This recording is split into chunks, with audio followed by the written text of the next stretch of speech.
नमस्कार, मैं आपके साथ सान्या जैन। स्वागत है आपका मृदुभाषी के खास सेगमेंट 7 PM शो में। आइए रुक करते हैं देश विदेश की बड़ी सुर्खियों की ओर।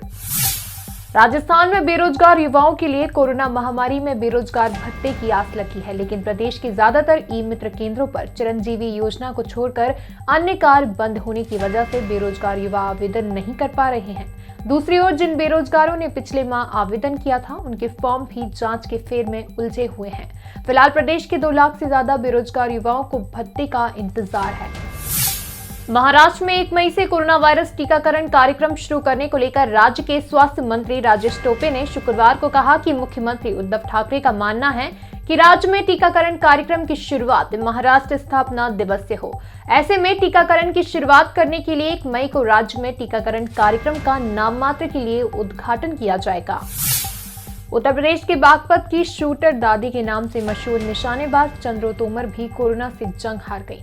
उनका आज शुक्रवार को मेरठ के एक अस्पताल में दुखद निधन हो गया। 90 वर्षीय चंद्रो तोमर का पिछले कई दिनों से मेरठ के आनंद अस्पताल में इलाज चल रहा था। इसकी जानकारी उन्होंने खुद सोशल मीडिया के जरिए दी थी। बता दें कि मशहूर चंद्रो तोमर ने निशानेबाजी में नेशनल और राज्य लेवल पर कई पदक अपने नाम किए थे। शूटर दादी बागपत के जौहड़ी गांव की रहने वाली थी। वहीं प्रख्यात फिल्मकार अनुराग कश्यप ने उनके जीवन पर आधारित एक फिल्म सांड की आंख का निर्माण किया और इसके जरिए उन्हें पूरी दुनिया में पहचान मिली। कोरोना के बढ़ते मामलों को देखते हुए हरियाणा के 9 जिलों में वीकेंड लॉकडाउन लगा दिया गया है। इसमें पंचकुला, गुरुग्राम, फरीदाबाद, सोनीपत, रोहतक, करनाल, हिसार, सिरसा और फतेहाबाद शामिल है। इन जिलों में 30 अप्रैल रात 10 बजे से लॉकडाउन लगेगा और सोमवार 3 मई सुबह 5 बजे तक जारी रहेगा। ये आदेश हरियाणा राज्य आपदा प्रबंधन प्राधिकरण की तरफ से जारी किए गए हैं। देश के सफलतम उद्योगपतियों में शामिल राहुल बजाज ने आखिरकार बजाज ऑटो के चेयरमैन का पद छोड़ने का फैसला कर लिया है। राहुल बजाज ने द्विपहिया और तिपहिया वाहनों के क्षेत्र में बजाज ऑटो को खड़ा किया और उसे अग्रणी स्थान तक पहुंचाया।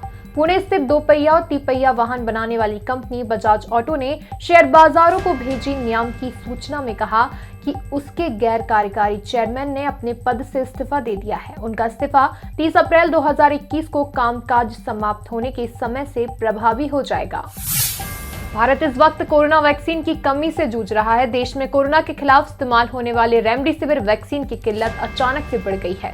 दूसरी लहर में कई राज्यों से टीके की कमी की खबरें आ रही हैं। इन सबके बीच केंद्र सरकार ने रेमडेसिविर को आयात करना शुरू कर दिया है। कोरोना बीमारी में इस्तेमाल होने वाले रेमडेसिविर की पहली खेप आज भारत पहुंच रही है। पहली खेप में 75,000 वाइल होंगी। 5 राज्यों में विधानसभा चुनाव और वहां भीड़ भरी रैलियों के बाद कोरोना फैलने की रफ्तार में कई गुना तेजी आई है। इन सबके बीच उत्तर प्रदेश के पंचायत चुनावों की चर्चा कम है। यूपी के सभी बड़े शहरों में मचे हाहाकार के बाद कोरोना ने अब गांव में भी तेजी से पांव पसारना शुरू कर दिया है। राज्य में हर दिन करीब 30,000 केस मिल रहे हैं। इसमें दूर दराज के जिलों की हिस्सेदारी काफी ज्यादा है। आज के शो में बस इतना ही। अगले शो में फिर मुलाकात होगी देश विदेश की बड़ी सुर्खियों के साथ। तब तक के लिए आप देखते रहिए मृदुभाषी।